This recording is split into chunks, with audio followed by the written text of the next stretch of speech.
the Navy's senior officers failed to appreciate either the capabilities or the limitations of their unique fleet asset, the flying carriers. The scout airships were open ocean search vessels, no more at home in the Rocky Mountains than any other type of ship of the fleet. Macon was ordered to participate in Atlantic Fleet maneuvers. Sending her airplanes on ahead, she left Moffett Field on the 20th of April, 1934. Where the battle fleet used the Panama Canal to change operating theaters, the ZRS ships were not permitted to fly south to avoid dangerous mountains in their path. The shallow maneuvering room of a pass through the mountains was very risky, since bobbing over pressure height caused loss of lifting gas through the relief valves. Chief Rigger Robert Davis had been suspicious of the stern's overall strength and had familiarized his crew with the location of the preformed shoring planks. These damage control materials matched the hole pattern in the ship's girders. When Macon transited the tight mountain pass near Van Horn, Texas, Davis was keeping a watchful eye back aft. When violent winds suddenly broke the starboard horizontal fins attachment structure, Davis quickly organized a repair gang and trussed the broken girders. Davis was credited with saving his ship that day. Macon finally arrived at Opa-Locka, Florida, and moored at the operations base on the 22nd of April. Goodyear Zeppelin engineers had by that time created a plan to reinforce the Macon's tail, and already had many parts manufactured. They arrived on the next train and worked 16-hour days to strengthen the fin mountings damaged in the crossing. More complete repairs were not possible at Opa-Locka's mooring circle, but no one wanted to return to Lakehurst. Horrendous weather challenged Macon's crew. Sudden rain would necessitate pumping ballast overboard. Then bright sun would superheat the cells, so ballast would have to be pumped back in. The tent facilities did not mask the discomfort of vicious mosquitoes and potentially damaging owls that lodged between the outer cover and the gas cells. Finally, the repairs were judged complete, and Macon lifted off to join the fleet for Exercise M. After the airship got up some speed, it would be easier to carry a few scout aircraft dynamically. With no electric power available, the Sparrowhawk's inertial starter was hand-cranked to get the 9-cylinder Wright 975 cubic inch engine going. Its 438 horses shook the tiny airframe, but soon the little Sparrowhawks were bouncing down the scrubby field. The narrow landing gear made the F-9C easy to ground loop before it reached its 64-mile-per-hour flying speed. The Caribbean exercises reaffirmed the folly of using the airship itself as scout. These exercises marked the first time Commander Dressel ordered the airplanes to be directed to search areas that were defined by the airship's radio instructions. No longer would the ship itself hog the scouting task. It was finally becoming a flying carrier. Fleet umpires scored Macon shot down during Exercise M when she blundered out of the clouds in front of the Gray fleet. On the 6th of May, Macon's scouts successfully shadowed the Gray carrier Lexington, and their information allowed the Blue Force to successfully attack the flat top. Macon's crew gained experience with every flight. Riggers on keel watch reported to the bridge via the ship's direct dial telephone system. An extensive voice tube network worked as a combat backup. Macon returned to Sunnyvale on the 18th of May after an uneventful crossing. Workers began the tail reinforcement. Herbert Doc Wiley, past captain of the Los Angeles and second command of the Akron, took charge of Macon on the 11th of July, 1934. The airplane pilots suspected an old gas bag man would ignore the ship's plane. They were surprised to see Wiley continue the Macon's development into an airborne aircraft carrier. The spy basket had been tested back at Akron's Guggenheim Airship Institute. The harness turned out to be the major aerodynamic flaw. The harness was modified, and the car's tail was extended. Installed on Macon, the Angel basket was now quite stable. Officers and men took turns for the somewhat eerie, noiseless flight adventure. If the cable winch parted, a parachute would have been of questionable value. Winched down below the clouds, the telephone-equipped occupant could scout while the ship itself was out of sight. There was discussion of using the basket as a bombardier's perch in case the ship had to drop aerial bombs. Airshipmen learned tricks that allowed increasingly heavy launch loads. Fuel was substituted for some ballast water, extending the airship's range even further. Wiley challenged the F-9C pilots with ever-increasing distances from the mothership. Launching Macon first to get a 50-mile head start allowed her to work off a mysterious initial heaviness before taking on her planes. Commander Wiley knew the Macon was capable of open ocean search problems in the manner no other aircraft of the day, and longed for the opportunity to give a definitive demonstration. Wiley made such an opportunity out of President Roosevelt's vacationing on the cruiser USS Houston. Launching on the 18th of July, Macon soon took on her planes. Once secured aboard the airship, Aviation Chief William Cody's mechanics removed the Sparrowhawk's landing gear and attached 30-gallon fuel tanks. Without the weight and drag of the wheels and struts, which were useless over water anyway, the F-9C could perform better than newer airplanes that had retractable landing gear. The modification extended aircraft range some 80 miles and increased their speed from 176 to 200 miles per hour. After 2 days of poor weather dead reckoning toward the expected location of the Houston, Macon launched her planes and located the President's cruiser. Pilots Cavett and Miller dropped packages that included letters whose stamps had been canceled on the airship, hoping to endear the stamp-collecting President. Congratulations relayed from the President proved to be short-lived as Macon returned to Sunnyvale on the 21st. Senior officers did not like the secret mission and failed to appreciate Macon's dramatic demonstration. About this time, the airship's communications officer, Lieutenant Howard Coulter, worked with Dr. Gerhard Fischer to install new radio direction finding gear. The antenna was hidden inside the airship's bumper bag. Senior aviator Lieutenant Harold Miller helped develop homing gear for the Sparrowhawks. Using a wire loop antenna wrapped around the wings, the indicator would continuously point to the airship's location.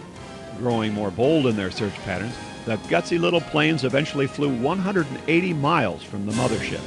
Skipper Wiley drilled ship and planes throughout the summer, developing new techniques that allowed 2 scouts to be on station continuously.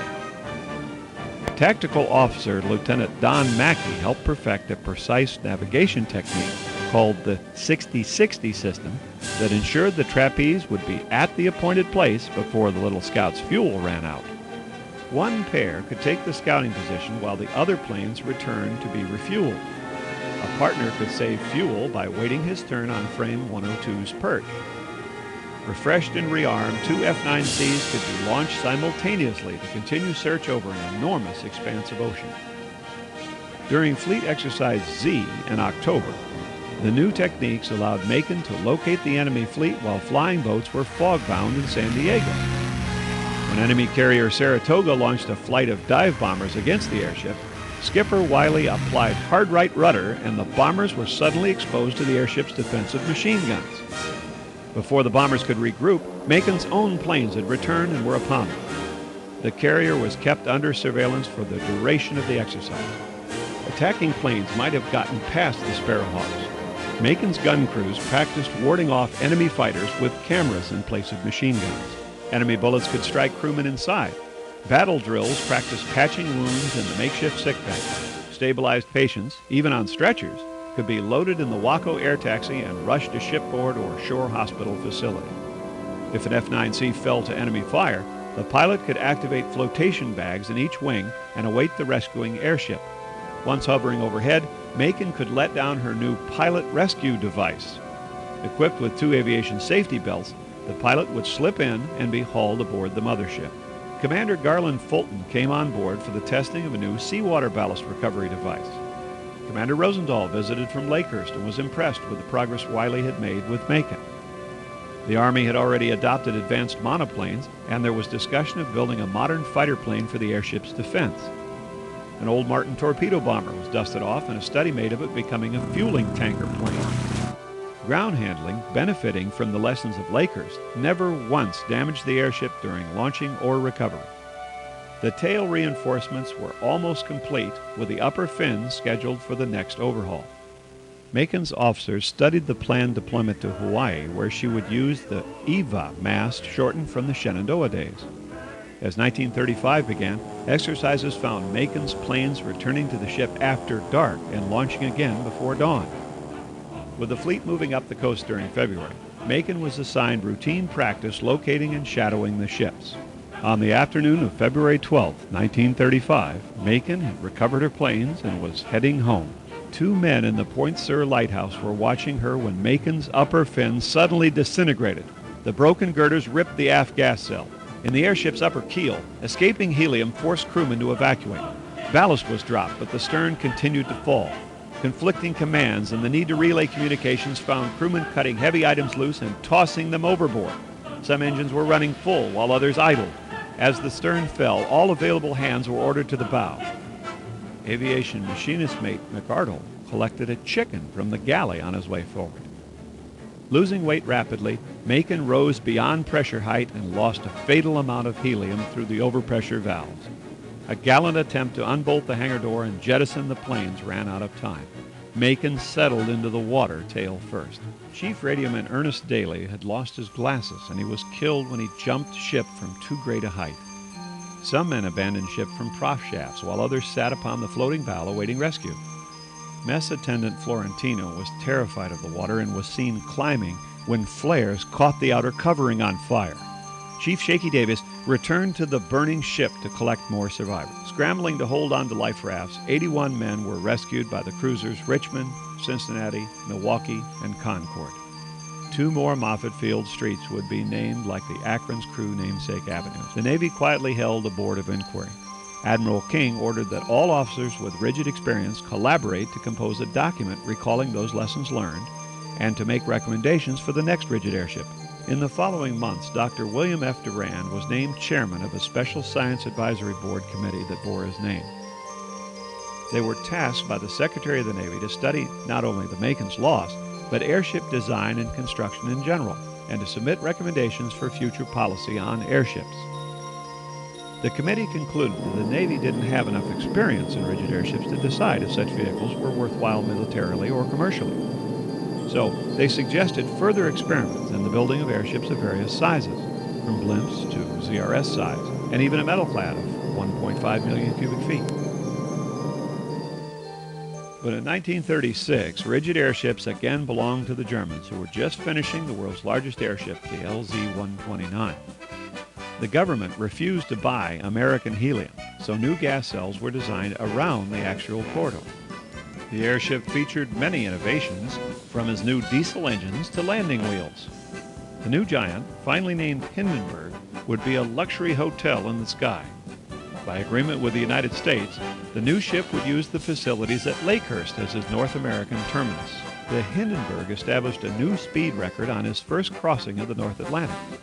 The crew did not allow the stern beam to be used when pushing or pulling the airship, but the heavy locomotive pulled the beam against the wind to line up with the hangar. Hindenburg was docked twice, and although she had been trimmed to fit Hangar 1, the Germans preferred not to use the hangar. Navy airshipmen were happy to keep up with the proficiency in rigid airship handling, since it seemed only a matter of time before another Navy rigid would be built. But Moffett Field had been turned over to the Army. The second Hindenburg arrival was greeted with high winds, but passengers were helped off to make their connections with the American Airlines DC-3 service that flew to major cities. Station Commanding Officer Charles Rosendahl, George Watson, Tex Settle, and several other rigid qualified men took turns as the Navy liaison officer on the flight. Keeping up an ambitious schedule, the Hindenburg also made 7 round trips to South America during 1936. U.S. Navy liaison officers went along on some of those trips as well. Not having to stop to refuel like the Graf, he made the trip from Frankfurt in as little as 4 days. He used the new hangar built at Santa Cruz, Brazil. Hindenburg's arrival and departure from Lakehurst became routine.